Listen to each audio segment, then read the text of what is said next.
ang pagiging isang stoic ay hindi nangangahulugan ng pagiging malamig o walang emosyon. Sa halip, ito ay isang paraan ng pamumuhay na nakasentro sa disiplina, lohika at kontrol sa sarili. Sa mundong puno ng emosyonal na reaksyon, takot sa rejeksyon at pagiging masyadong dependent sa iba, ang Stoicism ay nagsisilbing gabay para sa mga lalaking nais magkaroon ng mas maayos at mas matatag na relasyon. Hindi lamang sa kababaihan, kundi sa lahat ng aspeto ng buhay.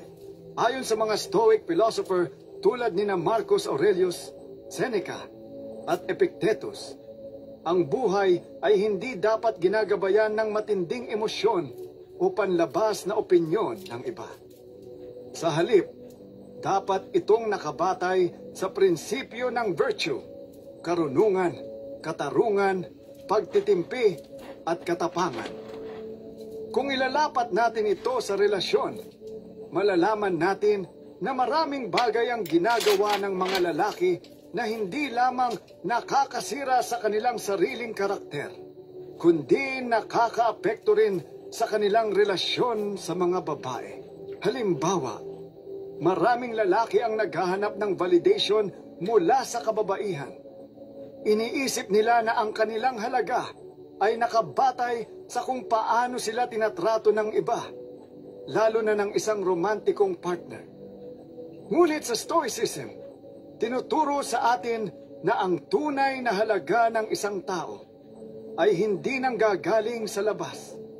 Hindi ito nakasalalay sa papuri o pagsang-ayon ng iba, kundi sa kung paano natin pinapanday ang ating sarili. Isa pang karaniwang pagkakamali ng mga lalaki ay ang pagiging masyadong attached sa isang babae, hanggang sa puntong nawawala na ang kanilang sariling pagkatao. Nawawala ng sariling pangarap, direksyon, at layunin sa buhay dahil mas kaysa sa sarili nilang pag-unlad. Sa pananaw ng isang Stoic, hindi ito tamang pag-uugali. Dapat nating matutunang panatilihin ang ating inner strength at manatiling tapat sa ating misyon sa buhay. Dahil dito, mahalagang maintindihan na ang Stoicism ay hindi lamang tungkol sa pagiging matibay sa harap ng pagsubok, kundi pati na rin sa tamang pakikitungo sa ibang tao, lalo na sa kababaihan. Hindi ito tungkol sa pagiging dominante o pagiging walang pakialam, kundi sa pagpapanatili ng respeto, pagpigil sa hindi kinakailangang emosyon, at pagiging isang lalaking may kontrol sa sarili. Narito ang 8 bagay na hindi dapat gawin ng isang lalaki sa isang babae, ayon sa mga prinsipyong Stoic. Una, huwag magpaapekto sa emosyon sa harap ng babae. Sa Stoicism, isang pangunahing aral ang kakayahang kontrolin ang sariling emosyon. Ayon kay Seneca, he who is the slave of his emotions is not the master of himself. Ibig sabihin, kapag hinayaan mong kontrolin ka ng iyong emosyon, galit, selos, takot, o kahit labis na saya, hindi ikaw ang may hawak ng iyong buhay. Sa halip, nagiging alipin ka ng panlabas na pangyayari at ng iyong pansamantalang nararamdaman. Ano ang madalas na pagkakamali ng lalaki? Isa sa pinakamalaking pagkakamali ng mga lalaki sa relasyon ay ang pagiging masyadong emosyonal sa harap ng isang babae. Hindi ito nangangahulugang hindi ka dapat Shut up.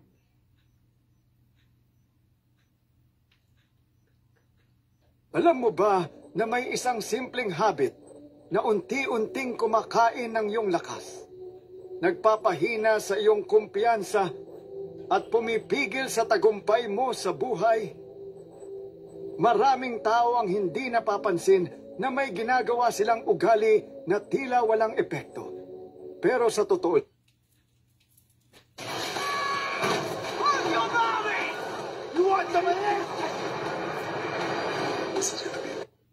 Totoo lang, ito ay unti-unting sumisira sa kanilang sarili.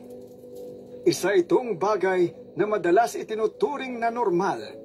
Pero ang hindi nila alam, ito ay isang patibong na humihina sa isip at nagwawasak ng disiplina. Ang pagsasarili o masturbation ay isang paksa na bihirang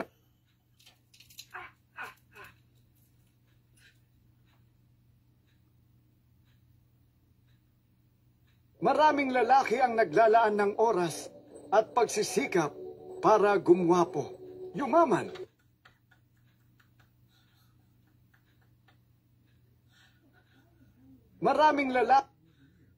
Maraming lalaki ang naglalaan ng oras at pagsisikap para gumwapo, yumaman, o maging mas charming. Iniisip na ito ang susi para magustuhan sila ng mga babae. Pero ang totoo, ang tunay na atraksyon ay hindi lang tungkol sa itsura o pera. May isang malupit na katotohanan na hindi alam ng karamihan. Ang mga babae ay natural na naaakit sa isang lalaki, hindi dahil sa hitsura o yaman niya, kundi dahil sa isang ugali na bihira lang makita. Kapag naunawa,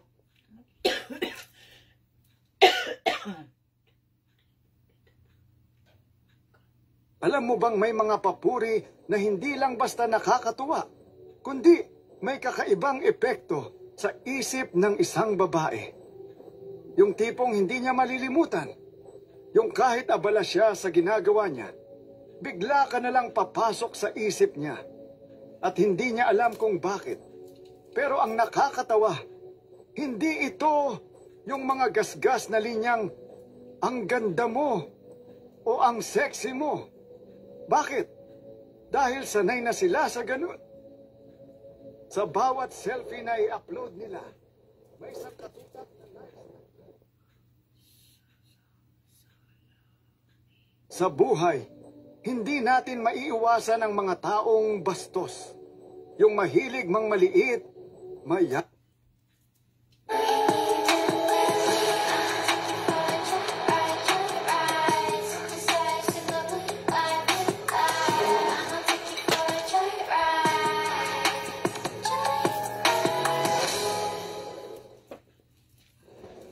We all want to plan for retirement. But then life happens. With all its twists and turns, it's easy to get off track. Just know, you're not alone. Explore public pension programs, tools, and more to help you plan for a financially secure retirement. A message from the Government of Canada. Sa buhay, hindi natin maiiwasan ang mga taong bastos. Yung mahilig mang maliit, mayabang, o hindi marunong gumalang. Hindi natin kontrolado ang ugali nila, pero may kapangyarihan tayong piliin kung paano tayo tutugon. Sa halip na magalit o ma-stress, may mas epektibong paraan, ang pagiging stoic. Ano ba ang stoicism? Ito ay isang filosofiya na nagtuturo ng pagpapakalma ng emosyon, tibay ng loob, at kakayahang manatiling kalmado kahit may gulo. Sa madaling sabi, hindi natin kailangang patulan ang masasamang ugali ng iba. Dahil sa huli, ang respeto sa sarili ay hindi nakadepende sa trato ng ibang tao, kundi sa kung paano tayo tumugon sa kanila. Madalas, kapag may taong walang respeto, gusto nating gumanti. Sumagot ng pabalang, sumigaw pabalik, o makipagtalo. Pero kung gagawin natin ito, ibig sabihin, hinayaan nating makontrol nila ang emosyon natin. At sa dulo, tayo rin ang talo. Isipin mo, may sumigaw sa'yo sa kalsada, tapos sinigawan mo rin siya. Anong nangyari? Pareho lang kayong galit. Pero paano kung sa halip na patulan mo siya, tumingin ka lang ng tahimik at nagpatuloy sa ginagawa mo? Sino ang mas may kontrol? Ang mga taong bastos ay naghahanap ng reaksyon. Gusto nilang maggalit ka, mainis, o mawalan ng kontrol. Pero kung ipapakita mong hindi ka nila kayang dalhin sa antas nila, ikaw ang panalo. Kapag natutunan mong maging stoic, hindi mo kailangang patulan ng bawat pang-aasar o insulto. Sa video na ito, ibabahagi ko ang 5 epektibong paraan para harapin ang mga taong walang respeto nang hindi nawawala ang iyong dignidad, kapanatagan at respeto sa sarili. Magagamit mo ito sa trabaho, sa pamilya, sa social media, o kahit saan ka mapunta. Kaya kung sawa ka ng laging nadadala ng emosyon, kung gusto mong maging mas matibay sa harap ng kawalang galang, at kung gusto mong ipakita na hindi ka madaling matinag, tapusin mo ang video na ito. Dahil sa huli, hindi natin kayang baguhin ang ugali ng iba, pero kaya nating piliin kung paano tayo tutugon. At dito nagmumula ang tunay na lakas. Una, gumamit ng tahimik na titig. Kapag may taong bastos o walang galang, natural sa atin ang makipagtalo o ipagtanggol ang sarili. Pero kadalasan, imbes na makatulong, lalo lang itong lumalala. Sa halip na patulan ng pang-iinsulto o pang-aasar nila, may mas simpleng paraan para ipakita na hindi kanila kayang kontrolin, ang tahimik na titig. Paano ito gawin? Kapag may taong sumisigaw, nang iinsulto o nagpapakita ng kayabangan, huwag kang sumagot, huwag makipagtalo, at huwag magpakita ng emosyon. Sa halip, tumingin ka lang sa kanila ng diretso, tahimik at kalmado. Nakakagulat man, pero may malakas na epekto ang isang matatag na titig. Hindi ito inaasahan ng karamihan sa mga bastos na tao. Sanay silang pinapatulan o pinapansin. Pero kapag hindi nila nakuha ang reaksyong gusto nila, napipilitan silang huminto at pag-isipan ang kanilang ginagawa. Bakit ito epektibo? Ang mga taong walang respeto ay kadalasang naghahanap ng reaksyon. Gusto nilang makita kang magalit o mairita. Para sa kanila, panalo sila kapag nakuha nila ang atensyon mo. Pero kung mananatili kang tahimik at titigan mo lang sila ng matatag, mauubusan sila ng sasabihin. Kapag hindi mo sila pinatulan, nawawalan sila ng kontrol. Minsan pa, sila mismo ang naiinis o napapahiya. Sa puntong iyon, ikaw ang may hawak ng sitwasyon, hindi sila. Halimbawa, sa totoong buhay. Minsan, nasa isang meeting ako at may kasamahan na palaging sumasabat sa pagsasalita ko. Paulit-ulit niyang ginagawa ito, na parang gusto niyang ipakita na mas importante ang opinyon niya kaysa sa akin. Sa una, sinubukan kong magsalita ng mas malakas at mas malinaw, pero hindi pa rin siya tumitigil. Hanggang sa isang araw, hindi ko na siya sinagot. Tiningnan ko lang siya ng tahimik, walang reaksyon at walang emosyon. Hindi lang siya ang nakapansin, pati ang iba naming kasama sa meeting. Biglang natahimik ang lahat. Parang nag-pause ang buong kwarto. Hindi niya alam kung ano ang gagawin. Maya-maya, siya mismo ang tumigil at napahiya. Simula noon, naging maingat na siya sa pagsasalita. Hindi ko siya kailangang sigawan o pagalitan. Isang tahimik na titig lang ang nagpakita sa kanya na hindi ko siya papayagang babuyin ako. Aral mula sa Stoicism. Sa buhay, hindi natin kailangang patulan ang bawat pang-aasar o insulto. Minsan, ang pinakamalakas na sagot ay walang sagot.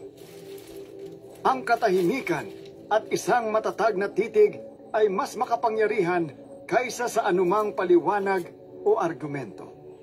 Kapag natutunan mong kontrolin ang emosyon mo, manatiling kalmado at gumamit ng tahimik na titig bilang sagot, ipinapakita mo na ikaw ang may kontrol sa sitwasyon, hindi sila. At kadalasan, ito ang pinaka-epektibong paraan para ipakita sa kanila na hindi mo kailanman papayagan ang kawalang galang sa buhay mo. Pangalawa, gamitin ang katahimikan bilang sagot. Sa araw-araw, may makakasalamuha tayong mga taong mahilig mamuna, mang-asar, o magsabi ng masasakit na salita. May iba na sinasadya talaga ito para lang makita kang mainis, mapikon, o mapilitang ipagtanggol ang sarili mo. Pero may isang simpleng paraan para hindi nila makuha ang gusto nila. Manahimik ka lang. Paano ito gawin? Kapag may nagsabi ng hindi maganda tungkol sa'yo, kahit pangmamaliit, pang-iinsulto, o pang-aasar, huwag mo silang patulan. Sa halip na sumagot o ipaliwanag ang sarili mo, hayaan mo lang silang magsalita at manatili kang tahimik. Kadalasan, ang ganitong klaseng tao ay naghahanap ng atensyon. Kapag sumagot ka o pinansin mo sila, lalo lang silang gaganahan sa ginagawa nila. Pero kung hindi mo sila papansinin, mawawalan sila ng gana. Bakit ito epektibo? Ang katahimikan ay isang malakas na sandata. Ipinapakita nito na hindi mo binibigyan ng halaga ang opinyon nila. Kapag hindi ka sumagot, hindi nila makokontrol ang emosyon mo. Kapag hindi mo sila pinansin, wala silang makukuhang kasiyahan mula sa iyo. Kapag nanatili kang kalmado at hindi nag-react, ikaw ang may hawak ng sitwasyon. Minsan, ang hindi pagsagot ay mas malakas pa kaysa sa kahit anong sagot na maibibigay mo. Napapaisip sila kung bakit hindi ka naapektuhan. At minsan, sila pa mismo ang napapahiya sa ginawa nila. Halimbawa, sa tunay na buhay. Isang beses, may taong nagbigay ng pang-aasar na komento tungkol sa trabaho ko.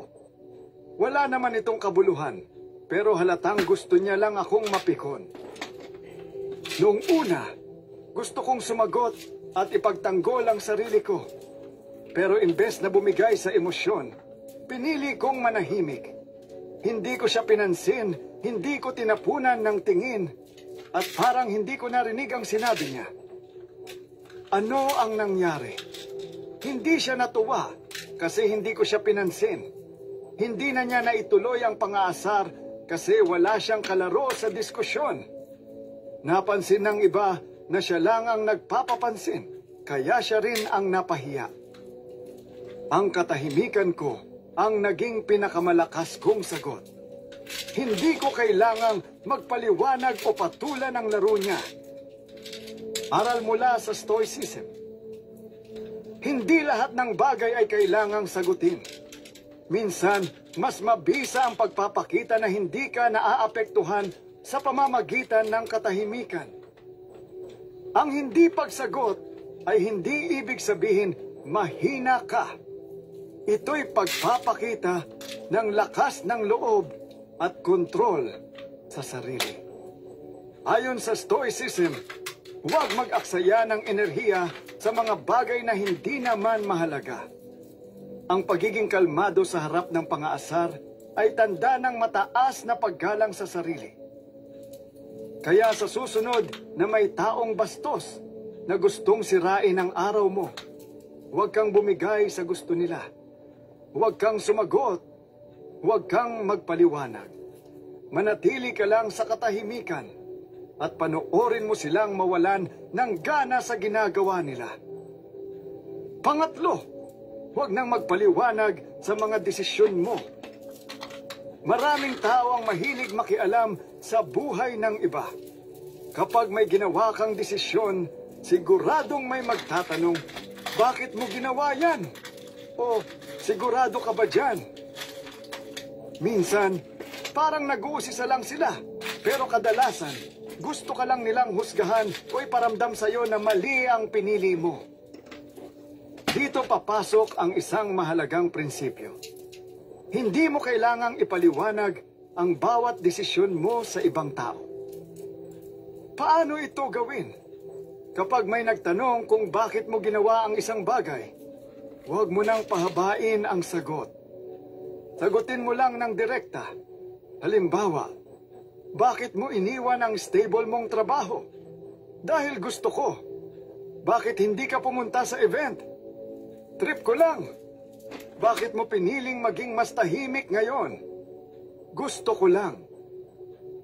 Wala nang paliwanag, wala nang depensa. Tapos ang usapan. Bakit ito epektibo?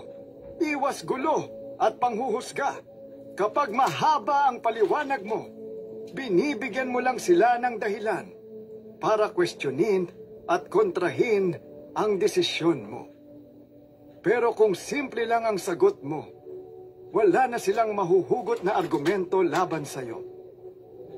Ipinapakita mong sigurado ka sa sarili mo.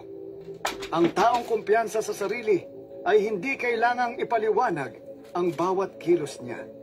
Kapag diretso at maikli ang sagot mo, ipinapakita mong hindi mo kailangan ng approval ng iba. Iwas sa hindi kailangang diskusyon. Minsan, ang mga tanong ng ibang tao ay hindi para maintindihan ka, kundi para lang questionin ang pinili mo.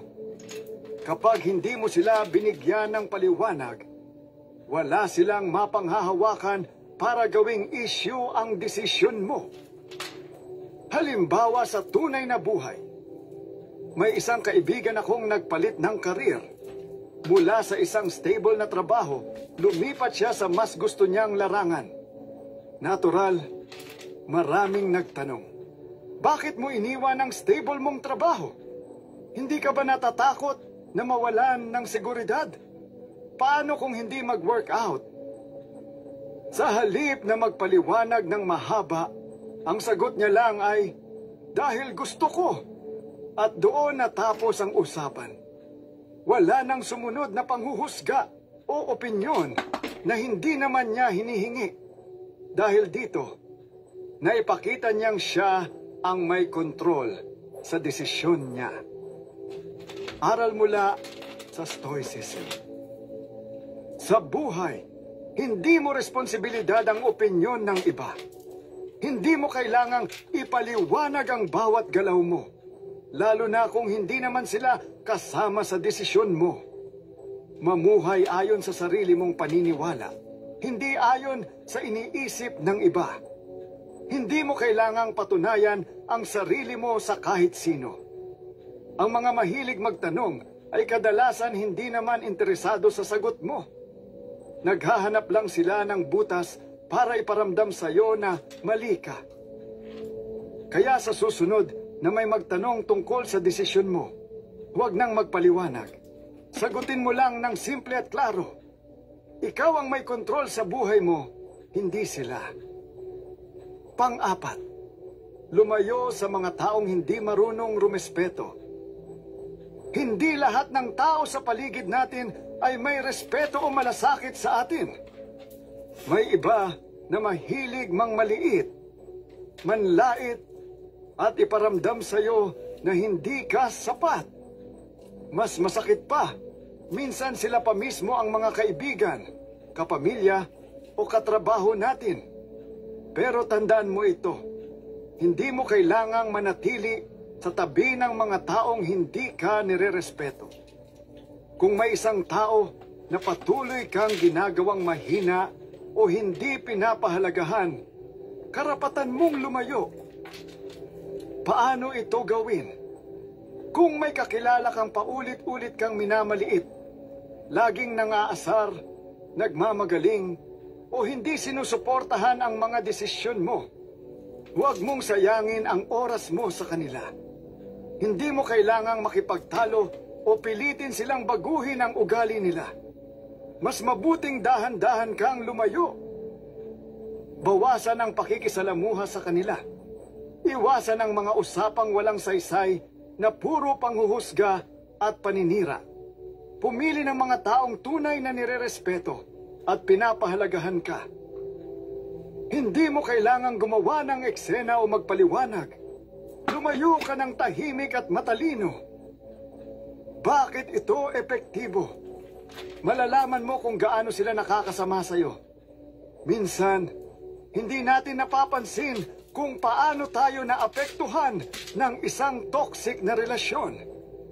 Pero kapag lumayo ka, mararamdaman mong mas magaan at mas payapa ang buhay mo.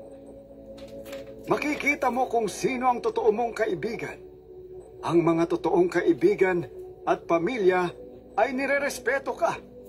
Kapag lumayo ka sa taong hindi ka ginagalang, makikita mong sino talaga ang may malasakit sa'yo. Ipinapakita mong may halaga ka. Kung lagi kang nagpaparaya sa mga taong hindi ka nirerespeto, parang tinatanggap mo lang na okay lang sa'yo ang ganoong trato. Pero kung lalayo ka, ipinapakita mong hindi mo hahayaan na bastusin ka ng kahit sino. Halimbawa sa tunay na buhay, may isa akong kaibigan na mahilig mangasar. Hindi lang simpleng biro, parang gusto niyang ipakita na mas magaling siya sa akin sa lahat ng bagay. Noong una, tiniis ko lang. Iniisip ko, baka ganun lang talaga siya. Pero habang tumatagal, napansin kong bumababa ang kumpiyansa ko sa sarili. Sa halip na patulan siya o makipagtalo, unti-unti akong lumayo. Hindi ko na siya sinasamahan madalas. Hindi na ako nakikisali sa mga usapang puro panlalait lang. Ano ang nangyari? Mas gumaan ang loob ko. Wala nang stress. Wala nang negatibong komento na sumisira sa araw ko. Sa paglayo ko, narealize ko na hindi ko kailangang manatili sa isang relasyon na nagpapababa sa sarili kong halaga. Aral mula sa Stoicism. Ang respeto sa sarili ay nangangahulugan ng tamang pagpili ng mga taong palalapitin mo sa buhay mo. Hindi mo kailangang tiisin ang mga taong hindi marunong gumalang sa'yo. Ang stoic na pananaw ay hindi tungkol sa pagpapakabait sa lahat, kundi sa pagiging matalino kung sino ang bibigyan mo ng oras at enerhiya. Ang enerhiya mo ay mahalaga. Huwag itong sayangin sa mga taong walang malasakit sa'yo. Kaya kung may mga tao sa buhay mo na patuloy kang ginagawang maliit, lumayo ka na ng tahimik. Hindi mo kailangang ipaliwanag ang sarili mo. Ang tunay na respeto sa sarili ay nagsisimula sa pagpili ng tamang mga tao na gusto mong makasama. Ikalima, maglakad ng may kumpiyansa at manalo sa katahimikan. May mga tao talagang mahilig mangbastos, mambaba o sirain ang tiwala mo sa sarili. Gusto nilang makita kang mapikon, magalit o magmukhang mahina. Pero may isang mabisang paraan para hindi nila makuha ang gusto nila. Panatilihing taas noo, kalmado at gamitin ang katahimikan bilang panalo mo. Paano ito gawin? Kapag may taong nagbibigay ng patama o nanlalait sa'yo, huwag kang makipagtalo o magreklamo. Sa halip, maging kumpiyansa sa sarili. Huwag mong hayaang ibang tao ang magdikta ng halaga mo. Panatilihin ang tuwid na tindig at maglakad ng may tiwala sa sarili. Kahit anong sabihin nila, magpatuloy ka lang na parang walang narinig. Hayaan silang mapagod sa kakasabi. Sa halip na sagutin sila, manahimik ka lang at hayaan silang magsawa. Mas makapangyarihan ang kilos at ekspresyon mo kaysa sa anumang sagot na maaari mong ibigay. Bakit ito epektibo? Hindi nila nakukuha ang reaksyong gusto nila. Ang mga taong mahilig mangbastos ay umaasa na mapipikon ka o mababasag ang loob mo. Pero kung hindi ka natitinag, nawawalan sila ng gana. Ipinapakita mong ikaw ang may kontrol. Kapag hindi mo sila pinatulan at nagpatuloy ka lang sa ginagawa mo, pinapakita mong hindi mo sila kailangang patulan para patunayan ang sarili mo. Mas lumalakas ang respeto mo sa sarili. Sa tuwing pinipili mong huwag pansinin ang panlalait ng iba, mas tumitibay ang kumpiyansa mo sa sarili mo. Halimbawa sa tunay na buhay, may isang katrabaho ako noon na mahilig mamintas at kontrahin ang sinasabi ko. Halatang gusto niyang ipakita sa lahat na mas magaling siya sa akin. Noong una, gusto ko siyang sagutin para ipagtanggol ang sarili ko. Pero sa halip na makipagtalo, ngumiti lang ako at ipinagpatuloy ang ginagawa ko na parang walang nangyari. Hindi ko siya pinansin.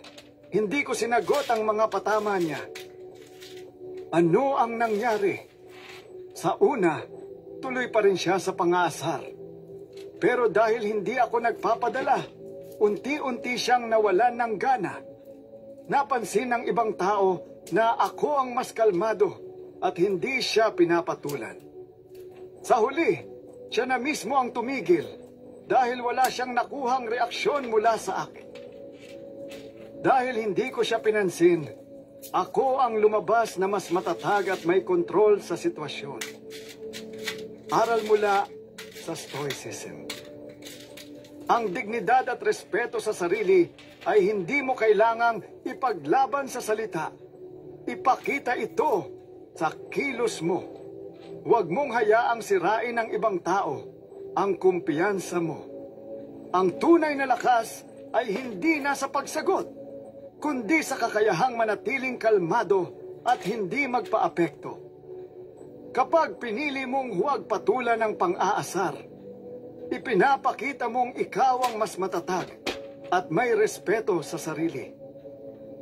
Kaya sa susunod na may taong gustong sirain ang tiwala mo sa sarili, lumakad ka ng may kumpiyansa, panatilihing mataas ang noo, at gamitin ang katahimikan bilang panalo mo. Ipakita mo sa kanila na hindi nila kayang kontrolin ang emosyon mo, at ikaw ang tunay na nagwagi sa sitwasyon. Sa buhay, hindi natin maiiwasan ang mga taong susubukang sirain ang loob natin. Galitin tayo o hilahin tayo pababa. May mga taong mahilig mang-asar, manlait, at maghanap ng butas sa iba. Pero tandaan mo, hindi mo kailangang makipagsabayan sa kanila. Hindi mo kontrolado ang ugali ng ibang tao. Pero ikaw ang may kontrol sa kung paano ka tutugon. Sa halip na patulan ang pang-aasar o magpaapekto sa sinasabi nila, mas mabuting manatili kang kalmado, tahimik at matatag. Ito ang tunay na lakas. Paano maging stoic sa harap ng mga bastos? Hindi lahat ng pang-aasar kailangang sagutin. Minsan, mas malakas ang epekto ng pananahimik kaysa sa pagsagot. Huwag hayaang sirain ng iba ang kapayapaan mo. Ang mga taong mahilig manghamak ay gusto lang makuha ang reaksyon mo. Kapag hindi mo sila pinansin, nawawalan sila ng gana.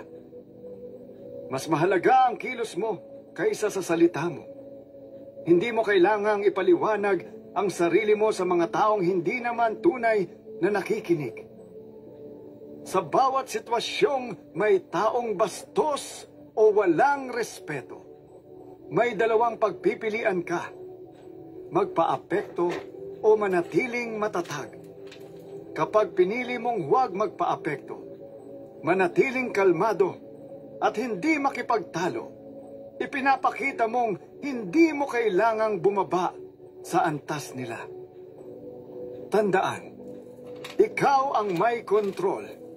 Ang respeto sa sarili ay hindi hinihingi sa iba, Ipinapakita ito sa pamamagitan ng paninindigan at hindi pagpapadala sa negatibong ugali ng iba. Kaya sa susunod na may taong sumusubok, sirain ang loob mo. Itanong mo sa sarili mo, sulit bang sayangin ang oras at enerhiya ko sa kanila?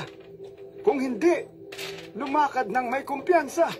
Piliin ang katahimikan at ipakita na hindi mo kailangang sumabay sa drama nila. Kung gusto mong matuto pa ng mga stoic na paraan para palakasin ang isipan at kumpiyansa mo, huwag kalimutang i-like at mag-subscribe sa channel na ito. At kung may kakilala kang laging pinanghihinaan ng loob ng ibang tao, i-share mo sa kanya ang video na ito. Baka ito na ang sagot na kailangan niya para mas tumibay ang loob niya.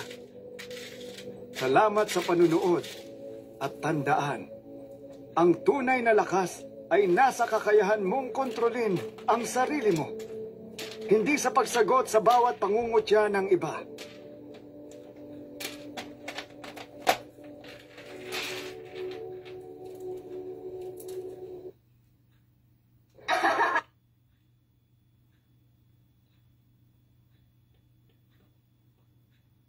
Maraming lalaki ang hindi alam kung paano magbigay ng tamang papuri. Bakit may mga kasal na matibay sa tiwala at pagmamahal? Sa buhay, may mga pagkakataong ang mga tao sa paligid natin ay nagiging sanhi ng stress at financial goals. At Fidelity, we know that everyone's got them, and they're all different. The one thing we share, we all want to get to them sooner.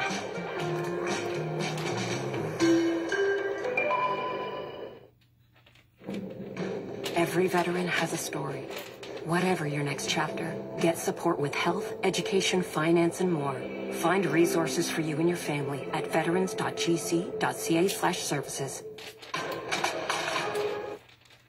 Sa buhay, may mga pagkakataong ang mga tao sa paligid natin ay nagiging sanhi ng stress at kalituhan. Ang mga tao na ito, hindi lang basta malungkot o mahirap pakisamahan, kundi yung mga may kasamang negativity na talagang nakakabigat sa pakiramdam. Hindi ba't may mga panahon na parang nahihirapan kang mag-isip ng tama o hindi mo na ma-enjoy ang mga simpleng bagay dahil sa mga tao sa paligid mo? Pero paano nga ba natin malalaman kung may mga toxic na tao sa ating buhay? Alam natin na may mga tao sa paligid natin na may kakayahang magpabigat ng ating emosyon. May mga pagkakataong makakaramdam tayo ng kabigatan sa puso at isipan. At madalas itong dulot ng mga tao sa ating paligid. Kaya naman, napakahalaga na maging maalaga tayo sa kung sino ang pinapapasok natin sa ating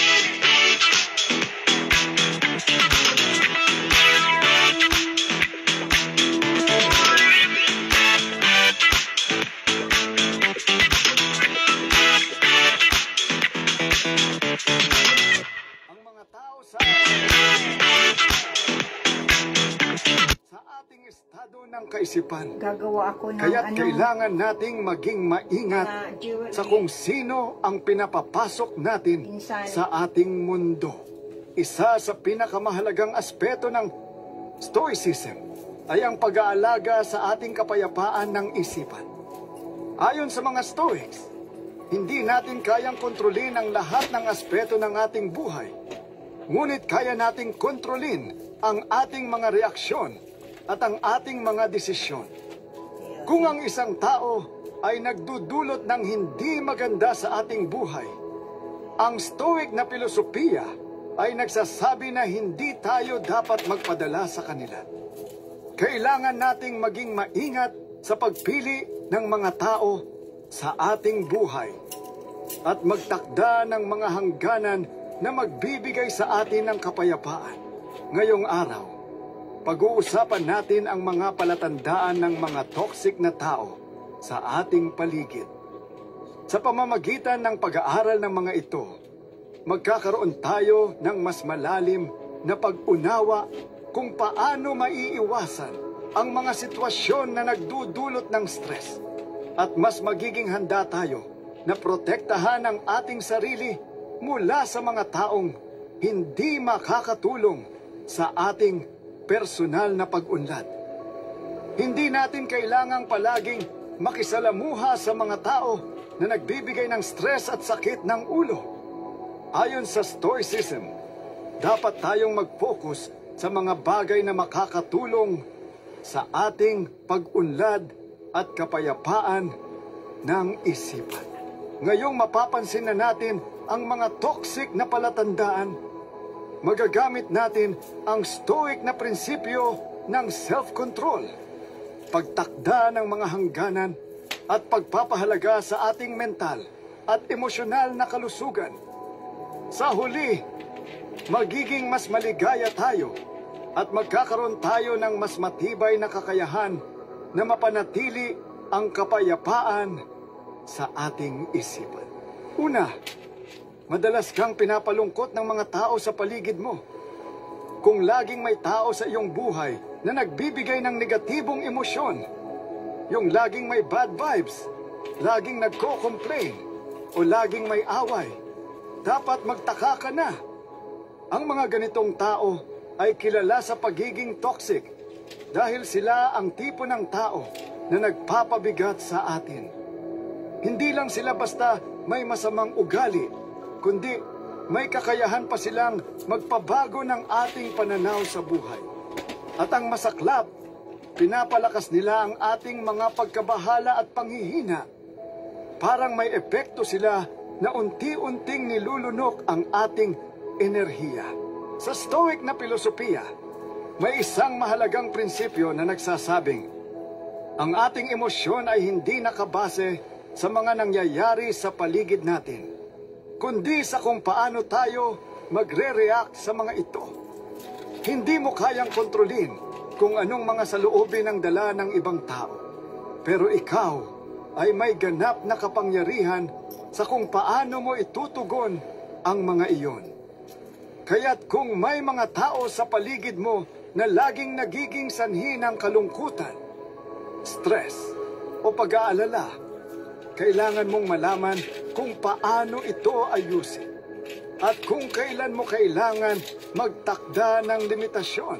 Halimbawa, kung may isang tao na laging nagdadala ng negativity sa inyong mga usapan, laging reklamo, laging hindi kontento, makikita mo na unti-unti, ikaw na rin ay nadadala sa ganung uri ng pananaw.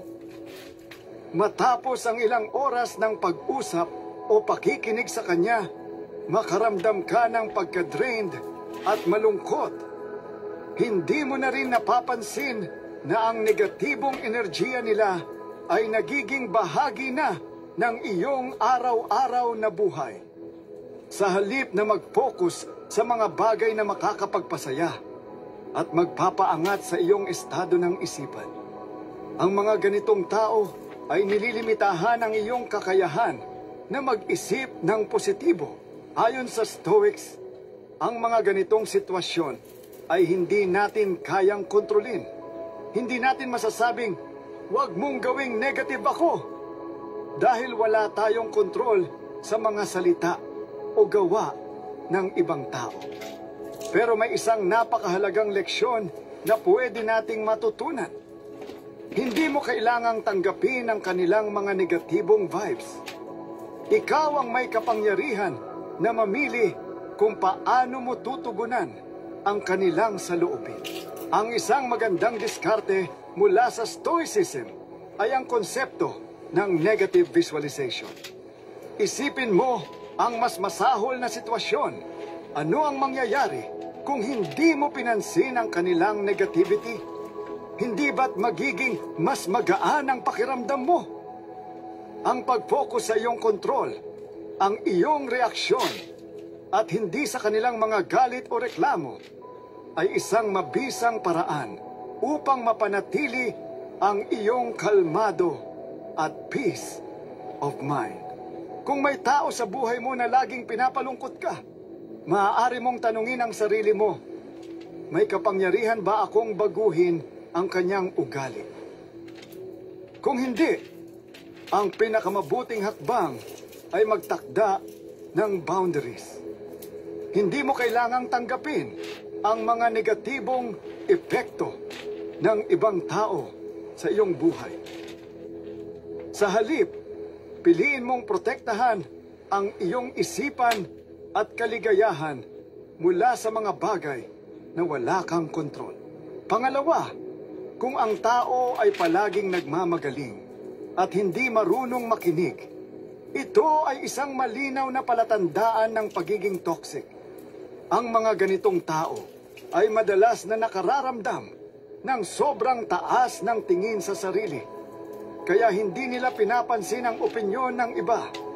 Kung ang mga tao sa paligid mo ay hindi marunong pahalagahan ang iyong pananaw, laging nagsasalita ng ako ang tama, at hindi nagbabalik loob sa mga payo o ideya mula sa ibang tao, malamang ay may mga toxic na aspeto sa kanilang karakter.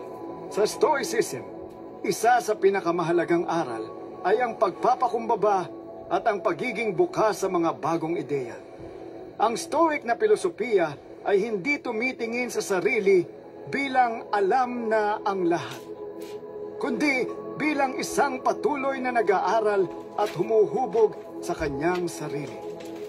Ayon kay Epictetus, hindi mo kayang kontrolin ang mga nangyayari sa paligid mo, pero kontrolado mo kung paano ka magre-react at kung paano mo tatanggapin ang mga bagong kaalaman. Ang Stoic ay laging handang matuto at hindi natatakot na makinig sa ibang tao, kahit pa mas nakatatanda o mas may karanasan. Kapag may mga taong hindi marunong makinig, kadalasan ay nahihirapan tayong magkomunika. Sila ang tipo ng tao na lagi na lang may sariling opinyon at wala silang interes na magbukas ng isip para sa ibang pananaw. Sa halip na magpumilit na baguhin sila o magtangka na patunayan na mali sila, mas mabuting mag-practice tayo ng pasensya at intindi. Huwag tayong maging tulad nila na laging nagmamagaling. Magpakumbaba tayo at mas mabuti na magbigay ng espasyo para sa kanilang opinyon. Kahit na hindi natin ito sinasang-ayunan, ang pag-aaral ng Stoicism ay isang magandang gabay sa ganitong mga sitwasyon.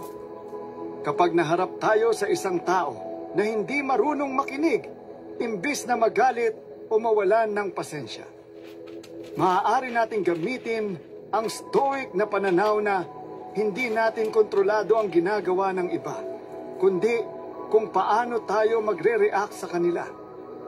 Kung ang tao na ito ay hindi handang matuto, hindi ibig sabihin ay kailangang tayo na ang magbago o mawala ng kumpiyansa sa ating sarili.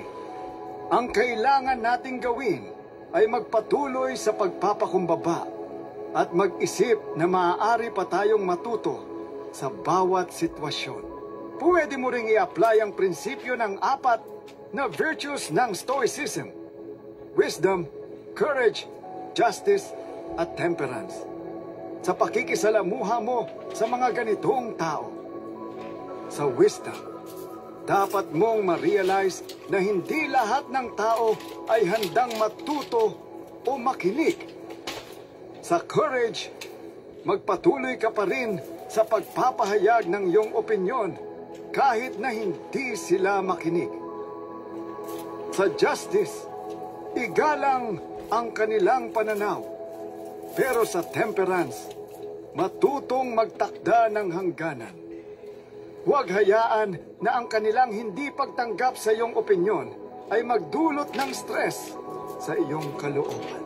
Pangatlo, ang mga taong hindi marunong magtanggap ng pagkakamali at laging sinisisi ang iba. Kung palaging may iba silang tinuturong may kasalanan at hindi nila kayang umamin sa kanilang pagkakamali, ito ay isang malinaw na palatandaan na toxic sila. Madalas, Ang ganitong uri ng tao ay nagtatago sa likod ng ibang tao para hindi sila mapaghusgahan o masisi. Hindi nila kinikilala ang kanilang kahinaan at sa halip ay ipinapasa nila ang lahat ng responsibilidad sa ibang tao. Pero sa totoo lang, ang ganitong asal ay isang tanda ng kawalan ng maturity at accountability. Sa Stoic na pananaw, isang mahalagang prinsipyo ang pagtanggap sa ating mga pagkukulang at pagkakamali upang mag-grow tayo. Ayon kay Marcus Aurelius, hindi mo kayang kontrolin ang mga nangyayari sa iyong paligid, pero kayang-kaya mong kontrolin ang iyong reaksyon at ang iyong pag-iisip. Ang Stoicism ay nagtuturo na hindi tayo perpekto at ang pagiging bukas sa ating mga kamalian ay isang hakbang tungo sa mas matibay at mas makatarungang karakter. Ang pag-aako ng ating mga pagkakamali ay isang uri ng lakas at hindi ito nagpapakita ng kahinaan. Sa halip na maghanap ng ibang tao na pagsisihan, ang Stoics ay nagsasabing dapat nating tanungin ang ating sarili. Ano ang aking pagkakamali sa sitwasyong ito? Paano ko matutulungan ang aking sarili na hindi maulit ito?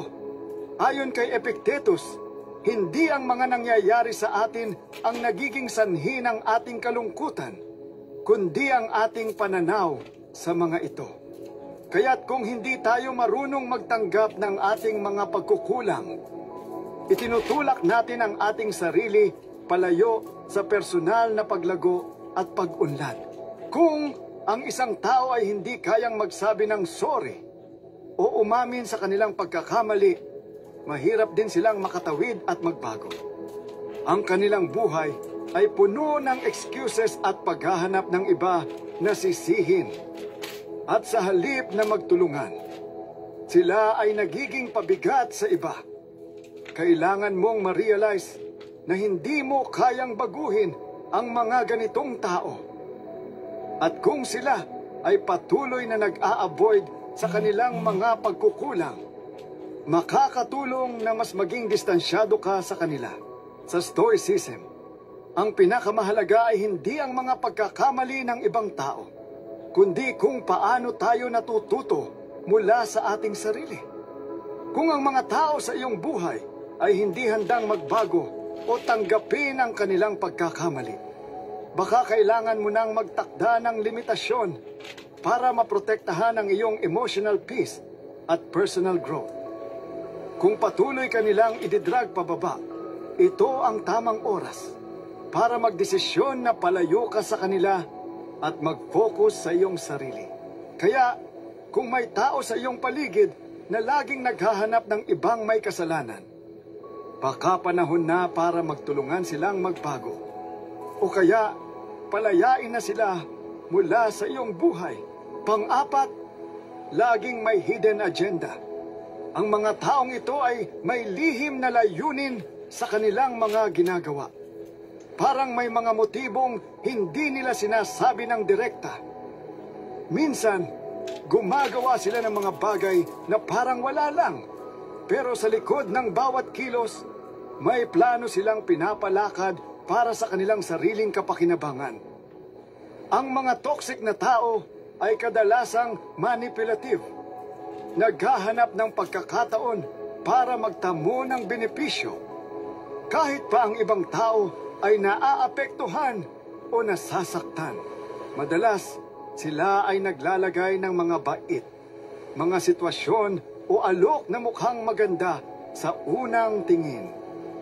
Halimbawa, maaring magsabi sila ng mga magagandang bagay, magbigay ng favors, o magpakita ng sobra-sobrang interes. Pero sa dulo, malalaman mong may tinatago silang agenda. Ang ganitong klase ng tao ay marunong magmanipula ng sitwasyon para makuha ang gusto nila nang hindi diretsong nagsasabi ng kanilang intensyon. Sa Stoicism, may isang napakahalagang prinsipyo na dapat nating laging tandaan. Ang paggamit ng karunungan at discernment upang makilala ang mga pagkukunwari o panlilinlang. Ayon kay Seneca, ang ating karunungan ang siyang magbibigay liwanag sa ating landas at magtuturo sa atin kung paano iwasan ang mga patibong. Kung marunong tayo mag-obserba at magsuri ng mga kilos at salita ng ibang tao, mas madali nating matutukoy kung ang kanilang intensyon ay tapat o may ibang pakay. Isa sa pinakamahalagang aspeto ng Stoic philosophy ay ang pagiging mapanuri. Hindi lahat ng maganda ay mabuti at hindi lahat ng pag-aalok ng tulong ay malinis ang layunin. Kaya't sa mga ganitong tao na may hidden agenda, kailangan nating maging maingat at magtakda ng malinaw na boundaries. Hindi natin kailangang magtangkang tulungan o makipag-ugnayan sa kanila nang hindi natin nauunawaan ang kanilang tunay na motibo. Ang pag-iwas sa mga ganitong tao ay isang paraan ng pagpapalakas ng ating sarili at pagpaprotekta ng ating kapayapaan. Halimbawa, kung may tao sa iyong paligid na laging naghahanap ng paraan para mapasunod ka sa mga bagay na ayaw mo, o kaya'y parang may hinihintay na kapalit sa bawat tulong na ibinibigay niya, ito'y isang malinaw na indikasyon na may hidden agenda siya. Ang tamang stoic na tugon ay huwag magpadala sa kanilang laro. Maging alerto at huwag ibigay ang iyong tiwala ng hindi tapat. Kapag na-establish mo ang iyong mga boundaries at alam mo kung ano ang mga kahilingan na hindi mo nais tanggapin, mas madali mong mapapalakas ang iyong sarili laban sa manipulasyon. Ang Stoic wisdom ay nagtuturo sa atin na hindi tayo dapat matuksong magpadala sa lahat ng bagay na tila magaan at maganda. Ang tunay na kaligayahan at kapayapaan ng isipan ay nanggagaling sa pag-iwas sa mga sitwasyon na nagdudulot ng pagkalito at sakit. Kaya't ang bawat pag-iwas at pagtanggi sa maling alok ay hakbang patungo sa tunay na kalayaan. Panglima, hindi ka tinutulungan kapag ikaw ay nahihirapan. Isa ito sa mga pinakamatinding palatandaan ng pagiging toxic ng isang tao. Kapag ikaw ay dumadaan sa matinding pagsubok, nasa krisis ka, may problema ka sa trabaho o sa personal na buhay, at hindi ka nila tinutulungan o hindi ka man lang inaalala, ito ay isang malupit na tanda na wala silang malasakit sa iyo. Hindi nila ipinapakita ang pagiging kasamahan sa hirap at hindi sila handang magbigay ng kahit kaunting suporta. Ito ang isa sa mga aspeto na malinaw na ipinapakita ng Stoic na filosofiya. Ang halaga ng tunay na relasyon at ang konsepto ng interdependence. Ang mga Stoic ay naniniwala na tayo ay hindi isolado o hiwalay sa ibang tao. Ayon kay Marcus Aurelius, ang mga tao ay ginawa upang magtulungan. Hindi tayo nabubuhay para mag-isa. Ang mga tao sa paligid natin ay may mahalagang papel sa ating pag-unlad at kaligayahan. Kaya, hindi sapat na maghanap lang tayo ng mga kaibigan o kasama sa buhay na magsisilbing mga tagahanga. Dapat may mga tao tayo na tunay na nagpapakita ng malasakit sa atin. Yung mga handang tumulong kapag tayo ay nahihirapan at hindi lang kapag sila ay may kailangan.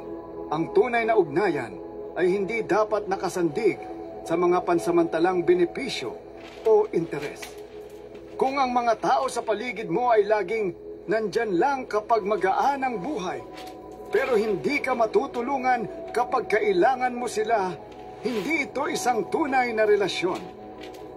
Sa Stoicism, binibigyan tayo ng gabay na laging piliin ang mga tao sa ating buhay na may malasakit sa ating kabutihan. At hindi lang mga tao na hinahanap tayo para sa kanilang sariling kapakinabangan. Ang mga tunay na kaibigan ay laging naroroon sa mga mahihirap na oras, hindi lang sa mga magagaan. Mahalaga ring matutunan natin ang discernment o ang kakayahang mag-isip at magdesisyon ng tama kung sino ang dapat nating payagan na makapasok sa ating buhay. Ayon sa Stoics, ang ating kapayapaan ng isipan ay nakasalalay sa ating mga desisyon, kabilang na ang kung sino ang ating pinipiling makasama. Hindi lahat ng tao ay may malasakit sa atin, at hindi lahat ay karapat-dapat na maging parte ng ating buhay. Kung may mga tao sa iyong paligid na hindi ka tinutulungan kapag ikaw ay nahihirapan, baka oras na upang magtakda ng hangganan at maghanap ng mga ugnayan na tunay na nakakaangat sa ating pagkatao. Sa huli, tandaan mo na sa Stoicism, hindi natin kontrolado ang pagkilos ng iba, pero kontrolado natin ang ating mga desisyon. Kung hindi ka matutulungan ng mga tao sa iyong paligid, walang masama kung magtakda ka ng hangganan at maghanap ng mas makakatulong sa iyong personal na pag-unlad at kapayapaan. Pang-anim, ang mga toxic na tao ay laging may kasamang drama. Kung laging may mga issue, away, o gulo na dulot ng isang tao, kahit hindi mo naman pinapalala, maging maingat ka. Ang mga ganitong tao ay kadalasan may kakayahang lumikha ng sitwasyon na magdudulot ng hindi kailangang stress at kalituhan sa iyong buhay. Minsan, parang hindi nila kayang mabuhay nang walang konting chaos o problema. Kung wala silang issue, magsisilang sila ng bagong drama para lang may pag-uusapan. O kaya naman ay makontrol nila ang sitwasyon sa kanilang pabor. Ang mga toxic na tao na ito ay kadalasang may tendency na mag-exaggerate ng mga bagay, magsinungaling o magtago ng mga impormasyon para lang magdulot ng gulo. Maghahanap sila ng pagkakataon para gumawa ng mga issue na hindi naman kinakailangan, at kadalasan, ikaw ang maapektuhan. Kapag patuloy kang nasasangkot sa ganitong uri ng drama, nawawala ang iyong focus sa mga bagay na mahalaga at nagiging sanhi ng stress at pag-aalala na hindi naman mo kontrolado. Sa Stoicism, isa sa pinakamahalagang prinsipyo ay ang pagpapanatili ng inner peace, yung kalmado ng isipan, kahit na may mga nagaganap na pagsubok o gulo sa paligid. Ayon kay Epictetus, hindi natin kayang kontrolin ang mga nangyayari sa ating buhay, pero kayang-kaya nating kontrolin ang ating reaksyon. Ang Stoic na filosofiya ay nagtuturo sa atin na iwasan ang mga hindi kailangang away at drama. Kung alam mong may mga tao na laging nagdadala ng kaguluhan, itigil mo na ang pakikisalamuha sa kanila. Isa sa mga pinaka-epektibong paraan para mapanatili ang iyong kapayapaan ay ang mag-set ng boundaries. Hindi mo kailangang patulan ng bawat away.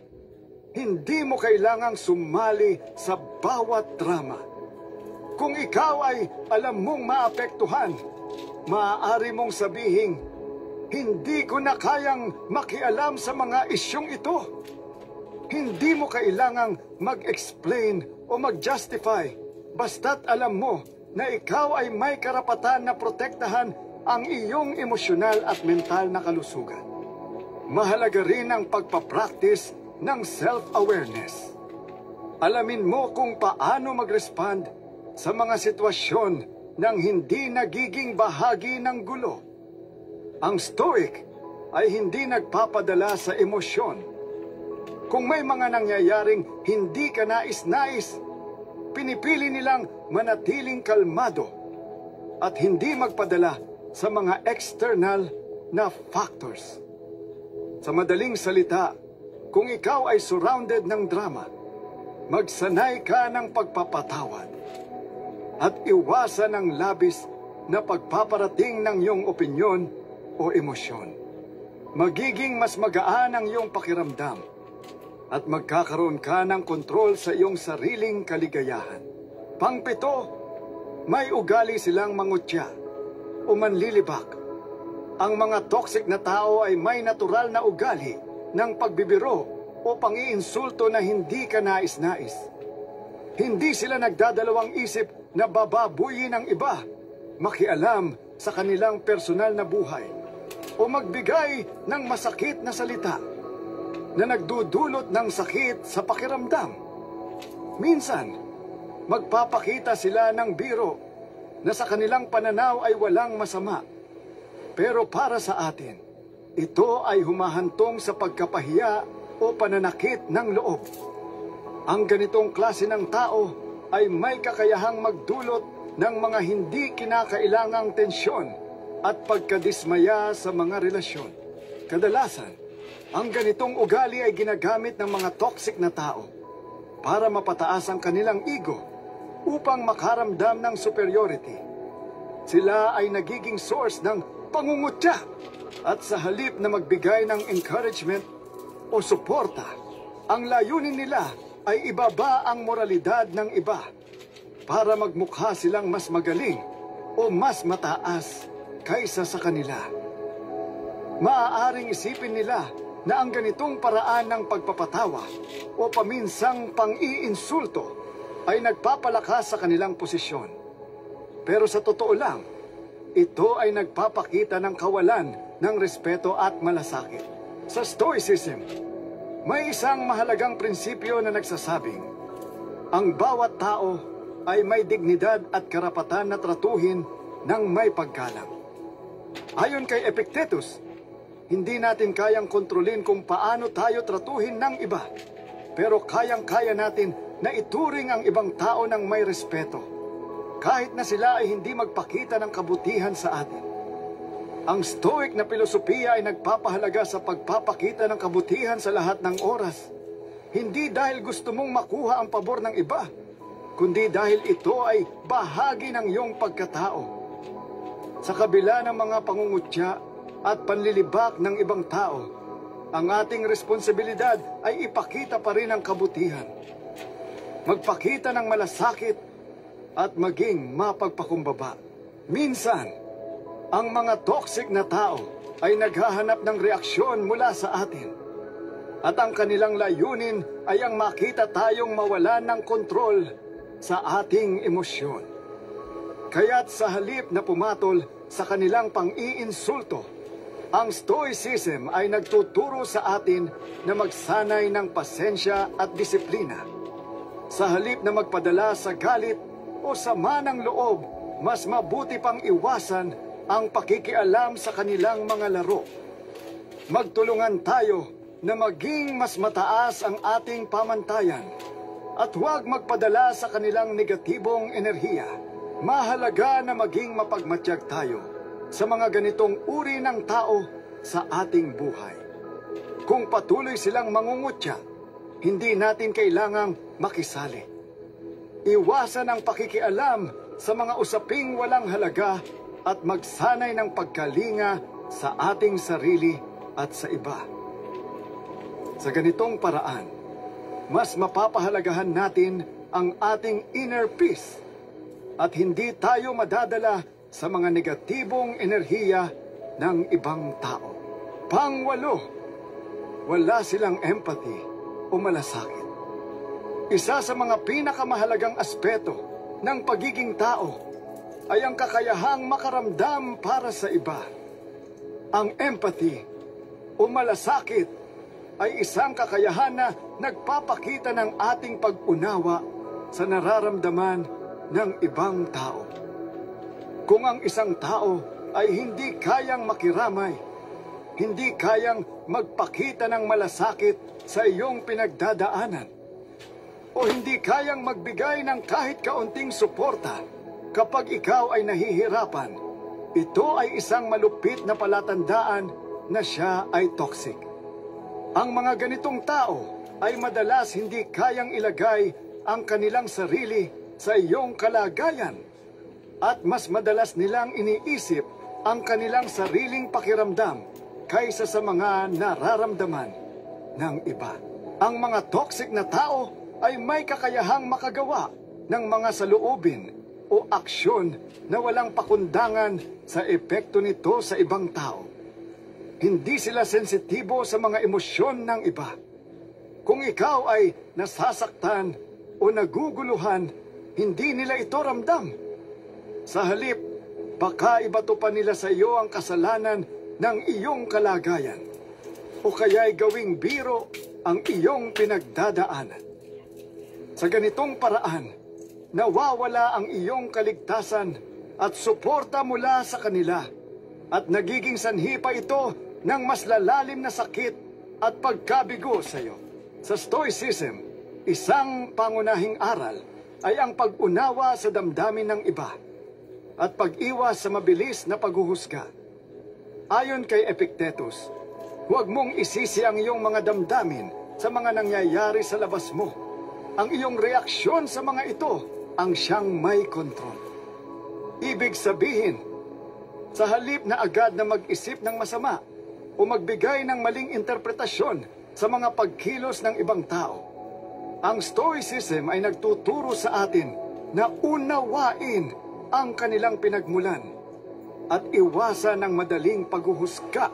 Ang mga Stoics ay naniniwala na ang bawat tao ay may kanya-kanyang pinagdadaanan at may mga dahilan kung bakit sila nag-uugali ng ganito.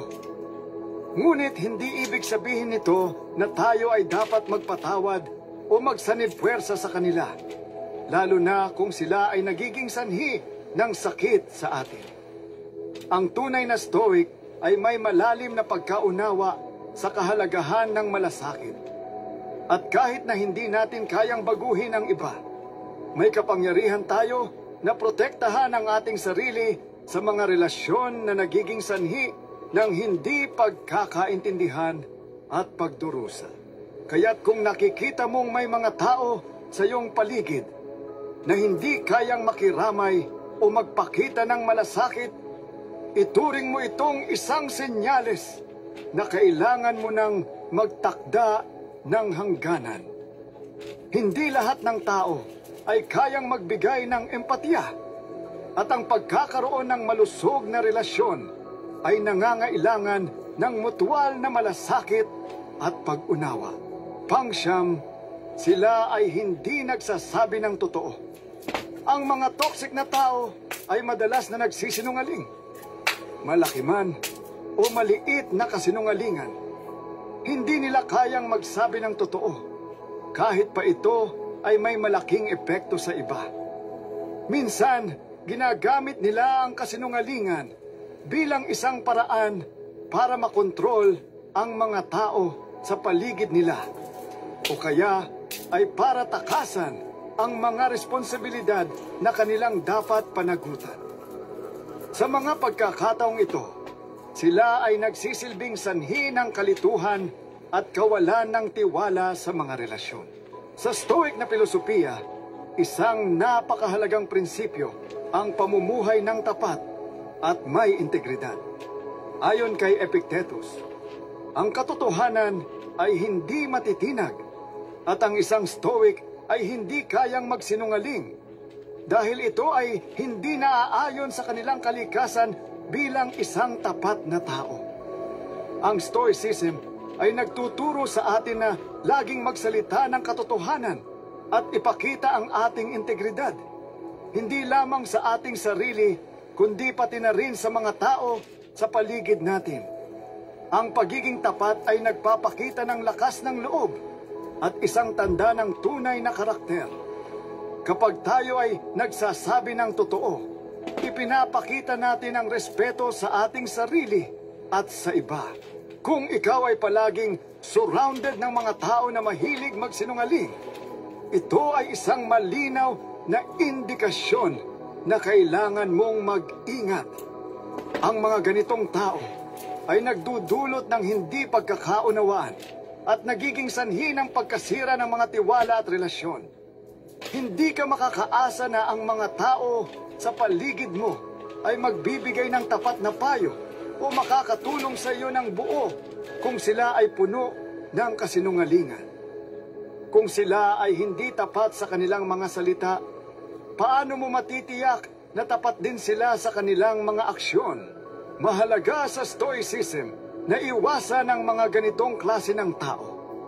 Dahil ang kasinungalingan ay hindi lamang nakakasira sa mga relasyon, kundi nakakasira rin sa ating kapayapaan ng isipan. Ang Stoics ay nagtuturo sa atin na hindi natin kontrolado ang mga pagsisinungaling ng ibang tao, pero may kontrol tayo sa kung paano tayo magre-react at kung paano natin pamamahalaan ang ating relasyon sa kanila. Kapag tayo ay surrounded ng mga taong madalas magsinungaling, isang tanda ito na kailangan nating magtakda ng mga hangganan. Ang pagtanggap sa kasinungalingan ng iba ay magdudulot lang ng harm sa ating sarili at magpapahina sa ating kapasidad na magtiwala sa iba.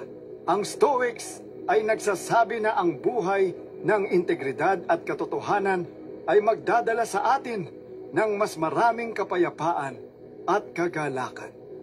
Kaya't kung ikaw ay surrounded ng mga tao na hindi nagsasabi ng totoo, kailangan mong magsimula ng magtakda ng boundaries at mag-isip kung sino ang dapat mong patuloy na pahalagahan sa iyong buhay.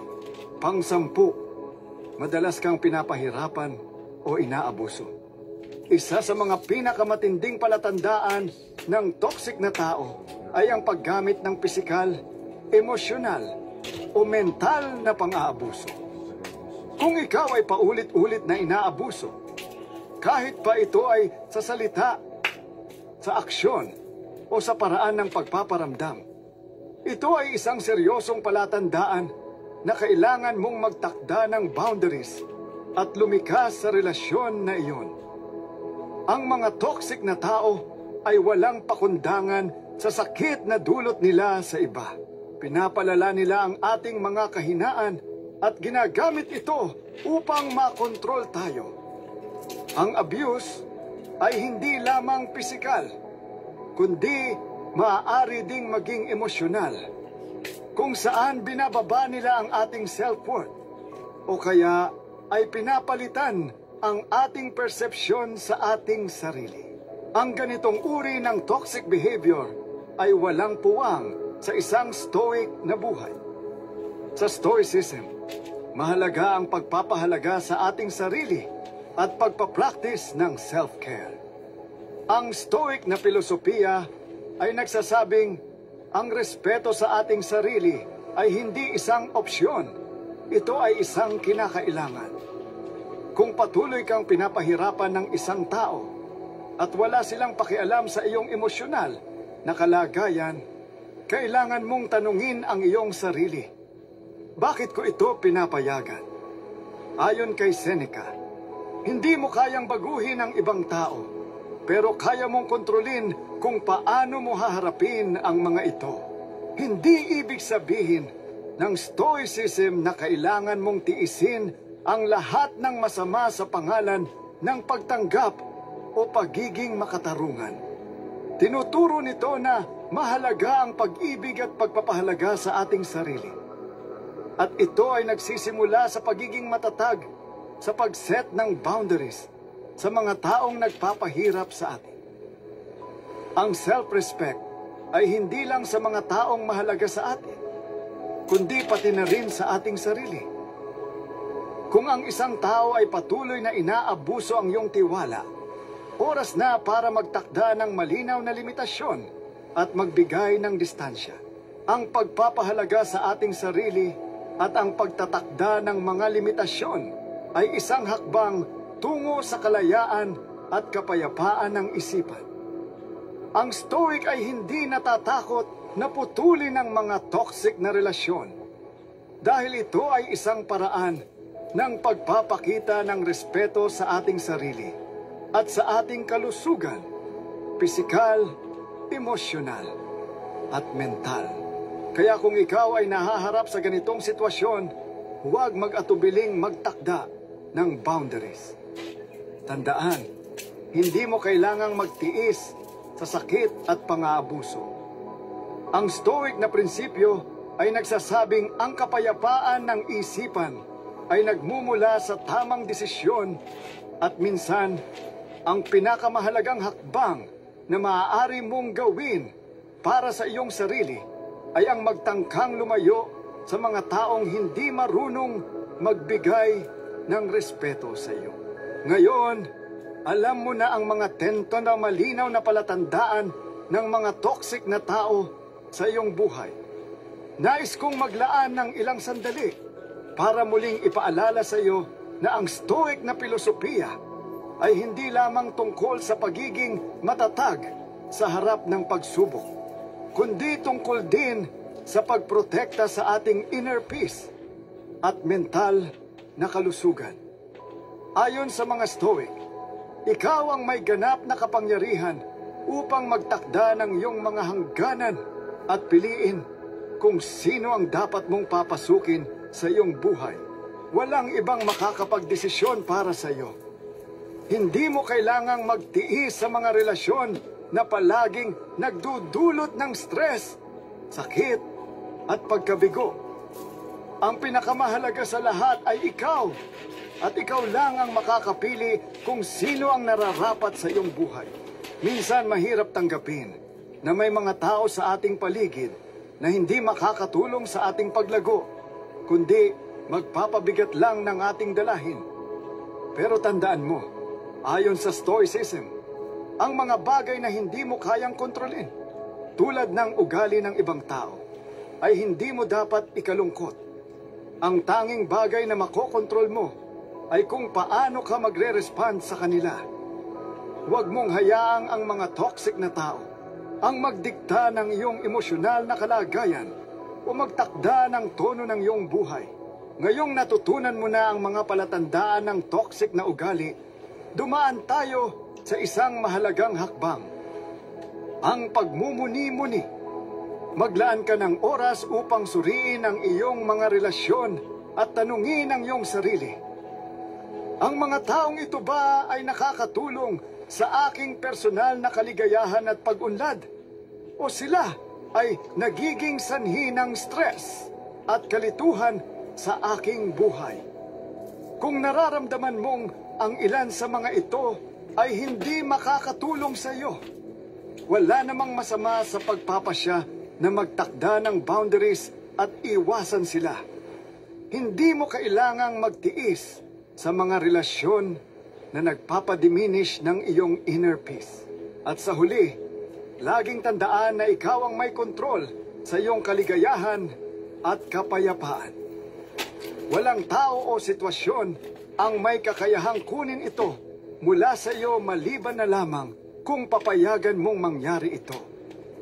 Ang mga Stoic ay nagtuturo sa atin na ang kapayapaan ay hindi nakasalalay sa mga bagay na nangyayari sa ating paligid, kundi sa kung paano natin tinatanggap at pinapalakas ang ating sarili sa kabila ng lahat ng iyon.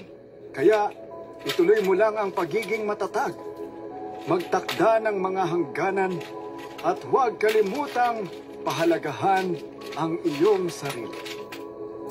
Ang buhay ay mas magaan at mas makulay kapag ikaw ay surrounded ng mga tamang tao. Mga tao na magpapalakas sa iyo, hindi yung magpapabigat. Ikaw ang may hawak ng iyong kapayapaan. Kaya gawin mong priority ang iyong kaligayahan at mental na kalusugan. Salamat sa panunood at sana ay nakatulong sa iyo ang mga aral na ito. Hanggang sa susunod, ingat at magpatuloy sa buhay na puno ng pag-ibig, respeto at kaligayahan.